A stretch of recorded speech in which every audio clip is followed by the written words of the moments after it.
मैं इश्तियाक अली, पूर्व महासचिव कांग्रेस कमेटी बूंदी राजस्थान।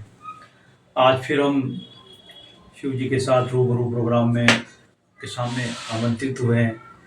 आज मैं बूंदी शहर ही नहीं, पूरे भारतवर्ष की बात करूंगा। एक कार्यकर्ता होने के नाते मैं आप सभी से, और ख़ास तौर पे रूरल ग्रामीण एरिया में जो लोग रहते हैं, उनके बारे में मैं थोड़ा सा कहना चाहूँगा कि जिस तरह से हमारी भारत सरकार ने महानरेगा से महात्मा गांधी जी का नाम हटाने का जो निर्णय लिया गया है, जिस तरह से महानरेगा को पूरे देश से खत्म करने का निर्णय लिया गया है, उसके बारे में पुनः विचार करे भारत सरकार। क्यों? क्योंकि हम देख रहे हैं हमारा देश जब से आज़ाद हुआ है, बहुत बड़ा देश है। कई प्रयास करने के बावजूद यहाँ रोजगार का अभाव रहता है, लोगों को रोजगार नहीं मिल पाता। तो ये सब चीज़ों को देखते हुए हमारे कांग्रेस की सरकार, मनमोहन सिंह जी की सरकार ने बरसों पहले एक निर्णय लिया गया कि किस तरह से ग्रामीणों का जो पलायन शहर की तरफ हो रहा था, जिस तरह ग्रामीण के अंदर, गांवों के अंदर लोगों की संख्या सिर्फ रोजगार को लेकर घट रही थी, तो सोनिया गांधी जी के प्रस्ताव को लेकर मनमोहन जी की सरकार के अंदर एक कार्य योजना बनाई गई, जिसमें हर घर से एक व्यक्ति को 100 दिन का रोजगार तो कम से कम मिले, ताकि उसका भरण पोषण हो सके।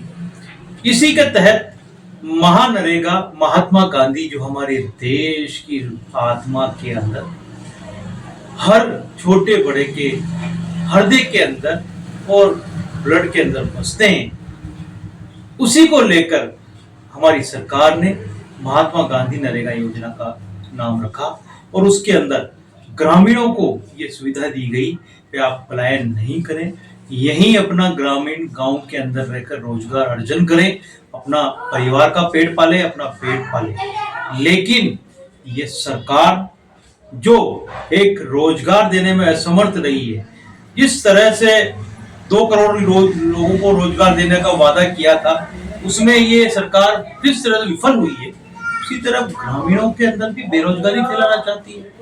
जिस तरह से महानरेगा के अंदर मजदूर कार्य कर रहा था, अपना पेट, अपने बच्चों का लालन पालन कर रहा था, उसको खत्म करना चाहती है।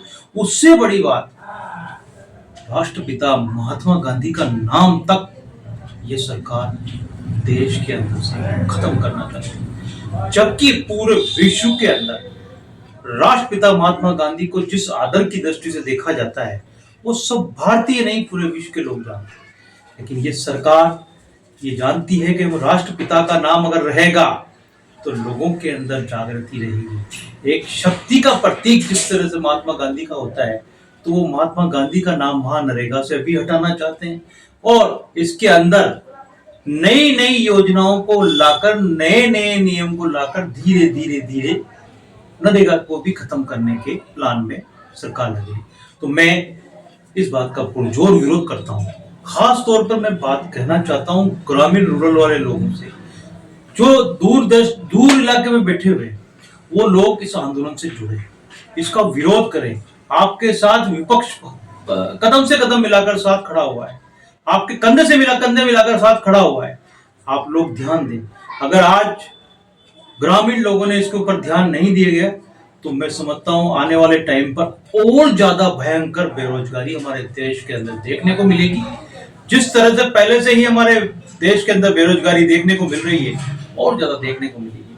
आज ये सरकार हर मोर्चे पर विफल रही है। आज गरीबी, बेरोजगारी, महंगाई, भ्रष्टाचार, हर तरह के मामले के अंदर ये सरकार विफल रही है। तो अब मैं सभी से और सभी देशवासियों से भी कहना चाहूंगा कि हमारे महात्मा गांधी, जिन्होंने हमें नई ऊर्जा, नई दिशा, नई रोशनी दिखाई, उनको कम से कम उनका नाम नहीं मिटने देना चाहिए।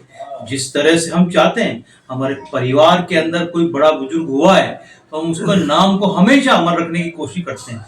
तो ये तो हमारे देश के बच्चों को आजादी दिलाने वाले महात्मा गांधी, और इनके मार्फत आप महात्मा गांधी को भी हटाना चाहते हैं और रोजगार को भी समाप्त करना चाहते हैं।